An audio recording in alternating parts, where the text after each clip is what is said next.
খানাকুল বিধানসভার মধ্যে অরোরা খাল সংস্কার শুরু হয়েছে। আপনারা জানেন সেই অরোরা খাল সংস্কারের প্রধান বাধা হয়ে দাঁড়িয়েছে যে গাছ। বেশ কিছুদিন ধরে এই গাছ নিয়ে একটা সমস্যা দেখা দিয়েছে। গাছের পারমিশনের ক্ষেত্রে অনেকটা সমস্যা ছিল, সেই জটিলতাকে কাটিয়ে আমরা সেই গাছের পারমিশন বের করতে পেরেছি। সেই গাছ এবার সেই গাছটা কীভাবে এজেন্সির হাতে তুলে দেওয়া হবে, তো তার জন্য একটা টেন্ডার প্রসেস করতে হবে। টেন্ডার প্রসেস ছাড়া তো কোনোভাবেই এই গাছ কাটা সম্ভব নয়। কিছুদিন আগে যে ব্যক্তি আমার নামে অভিযোগ করলেন যে এমএলএ নাকি কিছু সমর্থক ছিলেন, তারা ওনাকে ওখান থেকে বের করে দিয়েছে।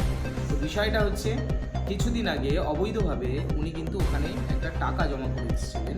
সেই টাকাটা ছিল যে উনি একটা 2.5 লক্ষ টাকা ওখানে জমা করেছিলেন। জমা করে উনি কোনো টেন্ডারে অংশগ্রহণ না করে উনি চাইছেন যে আমাকে গাছগুলো দিয়ে দেওয়া হোক।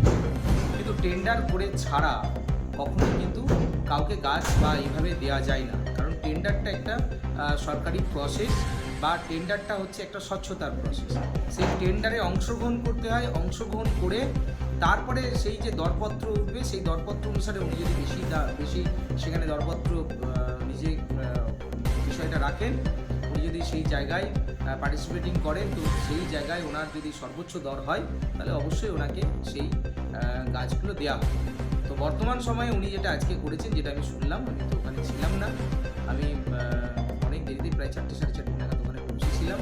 তো আমি ওখানে গিয়ে যেটা শুনলাম যে উনি ভেতরে ঢুকেই উনি চাইছিলেন যে আমাকেই পুরো টেন্ডারটা দিয়ে দেওয়া হোক। কেন টেন্ডার করা হবে, আমাকে কাজ করতে দেওয়া হোক, আমি 2.5 লাখ টাকা জমা দিয়েছি, আমাকে কাজ করতে দেওয়া হোক। কিন্তু এরকমভাবে হয় না।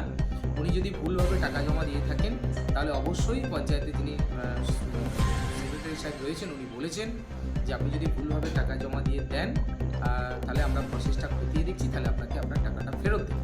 কিন্তু কখনোই দরপত্র ছাড়া বা টেন্ডার ছাড়া আমরা কিন্তু আপনাকে কাজ দিতে পারবো না। তো এটা নিয়েই ওনার সমস্যা হয়েছে। জানি না ভেতরে কী হয়েছে, এছাড়া বিস্তারিত কী হয়েছে আমাকে পরবর্তী সময় খোঁজ নিয়ে দেখতে হবে।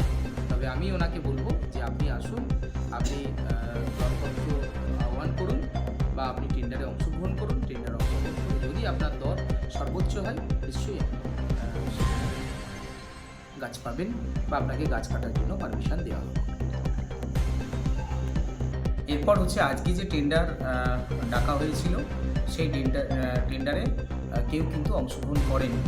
12টার সময় টেন্ডার আহ্বান করা হয়েছিল, 12:30 পর্যন্ত কেউ এই টেন্ডারে অংশগ্রহণ না করার জন্য কিন্তু এই টেন্ডার প্রক্রিয়া সম্পূর্ণরূপে আজকে বন্ধ করে দেওয়া হয়েছে। তো সেই জন্য আবার পঞ্চায়েত মিটিং ডাকবে, পঞ্চায়েত মিটিং ডেকে পঞ্চায়েত ডিসিশন হয়ে আবার পরবর্তী সময় কিন্তু এই পঞ্চায়েত আবার টেন্ডার আহ্বান। তো সেখানে যদি উনি পার্টিসিপেটিং করেন, তো কারো কী অসুবিধা আছে, কারো কোনো বাধা নেই।